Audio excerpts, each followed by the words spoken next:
Pemirsa, hingga Minggu pukul 13.23 waktu Indonesia Barat, tim SAR gabungan sudah berhasil menemukan hingga 71 body pack jenazah korban longsor di Desa Pasir Langu, Cisarua, Bandung Barat.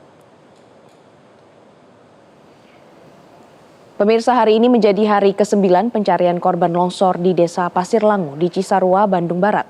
Sebanyak 71 body pack jenazah korban longsor telah ditemukan tim SAR. Sisanya sekitar 9 jenazah masih dalam pencarian dan sejumlah kendala dihadapi tim gabungan. Di antaranya adalah kondisi cuaca yang labil dan posisi ditemukannya jenazah di antara bebatuan besar. 18 alat berat berupa eskavator telah dikerahkan untuk memudahkan pencarian. Sementara itu lebih dari 3.700 personel petugas diterjunkan ke lapangan.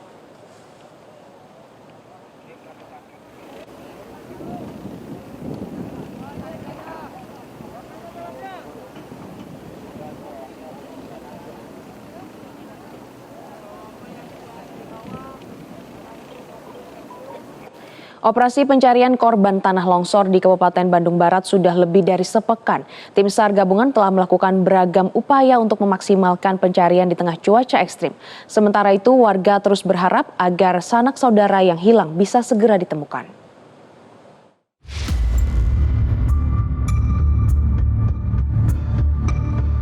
Selama sepekan terakhir, tim SAR gabungan terus berjibaku untuk melakukan pencarian korban longsor di Kampung Pasir Kuning dan Pasir Kuda, Desa Pasir Langu, Kecamatan Cisarua, Kabupaten Bandung Barat.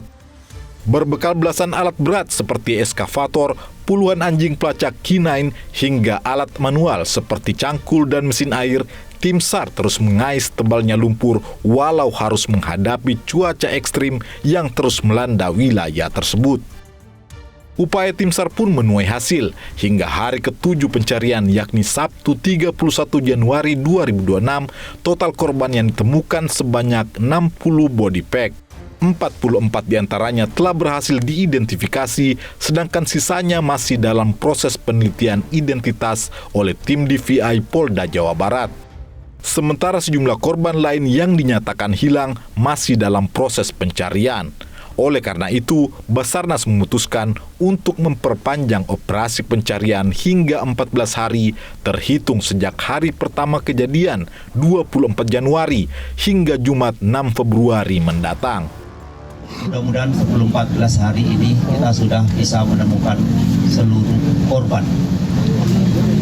Saya sampaikan bahwa unsur yang terlibat saat ini dari unsur udara kita dibantu ada 5 pesawat helikopter, 1 pesawat Big Wing. Kemudian dari teman-teman drone kita juga sudah dibantu dengan jumlah 22 kekuatan drone yang terlibat. Kemudian unsur darat yang tercatat hari ini lebih dari 3.000 potensi SAR yang tergabung. Sementara harapan tak pupus dari warga yang masih menunggu kejelasan nasib keluarganya yang menjadi korban longsor Cisarua. Salah satunya Aideni yang menghadapi kondisi yang cukup pahit karena kehilangan 9 saudaranya, termasuk ibu, saudara kandung, hingga keponakan. Ia mengaku ikhlas menerima apapun nasib keluarganya tersebut, meskipun dalam kondisi sudah tidak bernyawa. Ia mengaku tak tenang sebelum keluarganya ditemukan. Ibu saya, kakak saya yang laki-laki, adik ipar saya yang laki-laki, ponakan saya yang perempuan 4 lagi, sama saudara saya yang Aldi yang umur 3 tahun setengah. Belum ada titik terang ya, sama itu Denny, saudara saya yang umur 19 tahunan.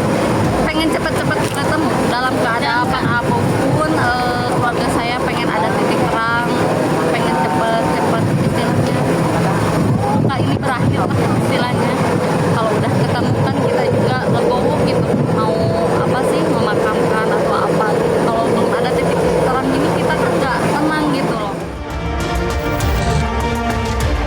Tak hanya warga sipil, bencana longsor di Cisarua juga menimpa 23 prajurit marinir TNI AL yang sedang berlatih di lokasi tersebut.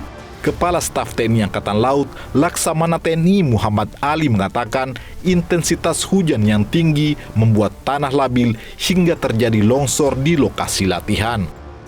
Salah satu korban yang berhasil ditemukan adalah Pratu Marinir Febri Bramatio, anggota Batalion 9 Marinir yang telah dimakamkan di Tanjung Karang Barat, Bandar Lampung pada hari Rabu, serta Serda Rein Pasau yang juga telah dikebumikan secara militer di Desa Pauwo, Kecamatan Kabila, Kabupaten Bone Bolango, Gorontalo pada hari Sabtu. Sementara pemerintah terus berusaha mengidentifikasi pemicu terjadinya longsor di Cisarua pada 24 Januari lalu. Pusat Vulkanologi dan Mitigasi Bencana Geologi atau PVMBG menyebut longsor di Cisarua diakibatkan multifaktor. PVMBG juga mengakui bahwa tata guna lahan yang tidak tepat juga menjadi faktor lain terjadinya longsor. Menteri Lingkungan Hidup Hanif Faisal berjanji akan menerjunkan tim ahli untuk mengusut dugaan pelanggaran di balik alih fungsi lahan tersebut. Sehingga saya sudah matur ke Bapak Bupati, izin ke Bapak Bupati, hari besok kami sudah menurunkan tim ahli sebagaimana kami lakukan di Sumatera Utara, Sumatera Barat, dan Aceh. Memang kalau bicara lingkungan ini harus saintifis ya, tidak bisa main kira-kira.